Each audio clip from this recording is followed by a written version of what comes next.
Bonjour à tous, je suis Alexandra de l'agence Markentive et aujourd'hui nous allons voir comment créer un email ordinaire sur HubSpot.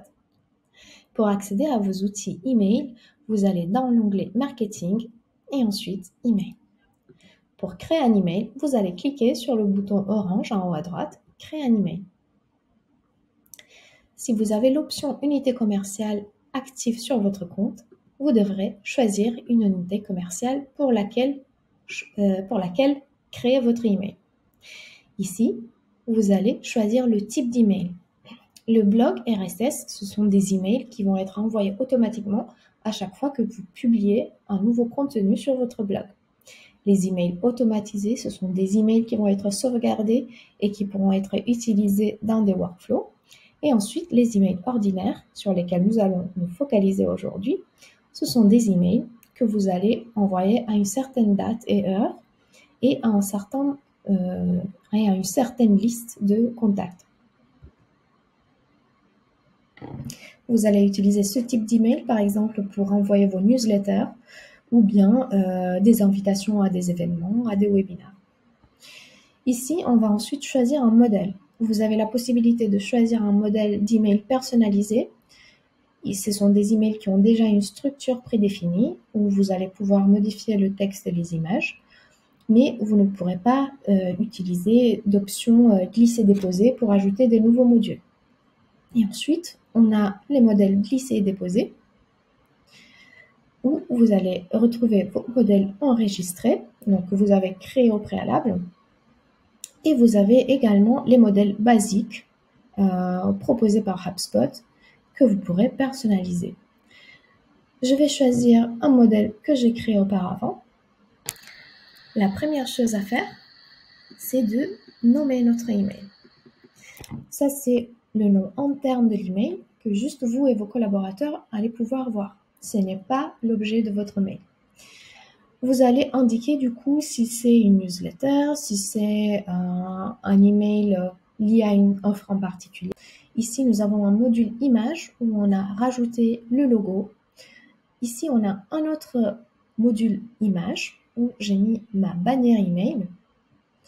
Ça, c'est un module texte avec un module bouton à son intérieur. Et on va également retrouver d'autres modules images avec une mise en page sur plusieurs colonnes. Ici, j'ai utilisé une structure de 2 colonnes, mais je peux tout à fait choisir une mise en page sur 3 colonnes. Et du coup, ici, je vais pouvoir ajouter un autre élément. On peut tout à fait rajouter d'autres modules sur notre modèle d'email. Donc, dans mon cas, je vais rajouter un autre module de texte. Ici, je vais pouvoir personnaliser mon texte. Donc, par exemple, je veux que ce soit de la même couleur que le reste de mon email. Je vais choisir la couleur ici.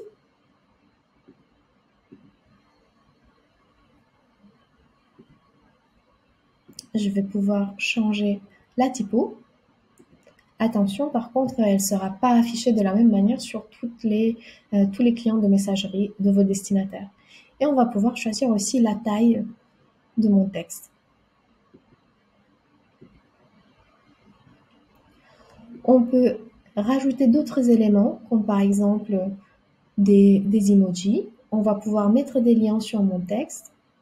On va pouvoir rajouter des caractères spéciaux, mais on va pouvoir également rajouter des personnalisations. Donc, si par exemple vous souhaitez personnaliser un élément de l'entreprise ou bien du contact auquel vous envoyez l'email, vous allez choisir la propriété en question. Donc, dans mon cas, je choisis prénom. Vous pouvez également rajouter d'autres boutons et d'autres images si vous le souhaitez. La personnalisation des boutons est très simple à faire. Vous pouvez choisir de mettre des liens vers des URL externes ou bien vers des pages en particulier de votre site, mais aussi renvoyer vers des CTA ou vers des fichiers sur votre compte HubSpot. Ici, vous allez pouvoir rajouter le lien si vous choisissez un URL externe. Vous allez pouvoir modifier le texte de votre bouton. Vous allez pouvoir personnaliser également la police, la couleur de votre texte et aussi la couleur de votre bouton. Vous pouvez rajouter une bordure ou bien vous pouvez modifier le rayon de l'angle de votre bouton.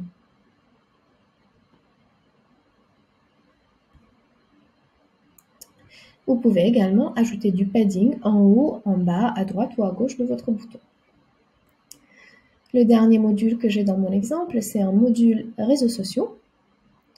Si on clique dessus, on va voir les réseaux que j'ai choisis, mais je peux tout à fait en rajouter d'autres.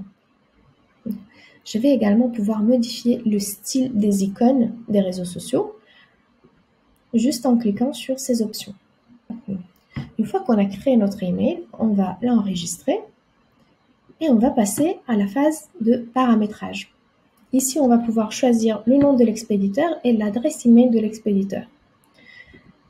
Si par exemple, vous souhaitez que les emails soient envoyés à partir de l'email du propriétaire du contact, ça c'est valable surtout dans le cas des commerciaux qui sont propriétaires de certains contacts de votre base de données, vous allez choisir Owner Full Name. Et la même chose est valable pour l'email de l'owner. Ici, vous allez mettre votre objet de mail. Vous pouvez également rajouter des emojis ou bien des jetons de personnalisation, comme on l'a vu dans le corps de l'email. Donc, vous pouvez par exemple mettre le prénom de votre destinataire si vous souhaitez attirer son attention encore plus. Ici, vous allez ajouter du texte d'aperçu. Donc, c'est le texte qui s'affiche après votre objet mail, mais avant que vous ouvriez l'email. Et ensuite, vous allez pouvoir choisir la langue de votre email. Dans mon cas, ça va être le français. Vous allez ensuite pouvoir choisir la localisation de vos bureaux. Ça, c'est quelque chose que vous avez paramétré auparavant dans votre compte HubSpot. Une fois que vous aurez paramétré votre email, vous pourrez envoyer des emails de test pour vous assurer que tout fonctionne bien. Ici, vous allez pouvoir choisir votre adresse email ou bien l'adresse email d'autres collaborateurs. Vous pouvez également choisir de recevoir un email en tant qu'un contact spécifique. Ça, c'est utile pour vous assurer que les personnalisations que vous avez ajoutées fonctionnent correctement. Une autre manière de tester vos emails, c'est de voir les aperçus. Ici, vous allez voir l'aperçu sur téléphone portable et sur desktop.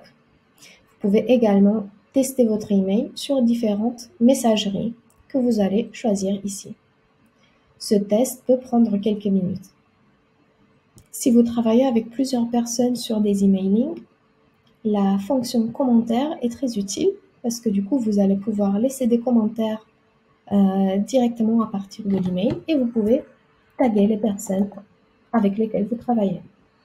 Si vous avez créé un nouveau type d'email et vous souhaitez le sauvegarder en tant que modèle pour pouvoir l'utiliser par la suite, vous allez pouvoir l'enregistrer en tant que modèle à partir d'ici.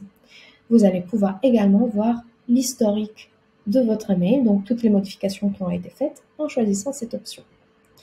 Une fois que vous avez fini tous les tests, vous allez pouvoir choisir vos destinataires. Ici, vous allez pouvoir choisir les listes de contacts auxquels vous souhaitez envoyer vos emails. Et ici, vous allez pouvoir choisir des emails, donc des contacts ou des listes que vous souhaitez exclure de votre envoi. Vous pouvez également choisir l'option de ne pas envoyer l'email aux contacts non engagés. Les contacts non engagés, ce sont des contacts qui n'ont pas ouvert vos 11 derniers emails. Donc, c'est toujours bien d'exclure ces contacts afin de préserver la réputation de vos emails. Une fois que vous avez paramétré vos destinataires, vous aurez le calcul des destinataires finaux, donc après les exclusions. Et vous allez pouvoir envoyer l'email tout de suite ou bien le planifier pour plus tard. Et ici, vous choisirez la date, l'heure et vous pouvez également choisir d'envoyer votre mail en fonction du fuseau horaire des contacts. Ça, c'est intéressant, surtout si vous avez des contacts à l'étranger. La dernière étape, c'est de cliquer sur le bouton « Vérifier et planifier ». S'il y a des éléments qui n'ont pas été paramétrés, HubSpot va vous le rappeler ici. Une fois que vous avez envoyé votre mail, vous pourrez analyser les résultats en cliquant sur votre email envoyé et vous pourrez avoir un aperçu directement ici.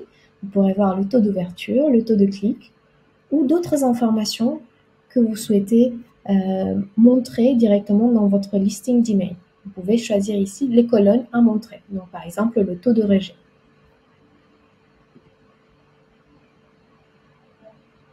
Vous allez voir, du coup, ici, j'ai une nouvelle colonne, taux de rejet.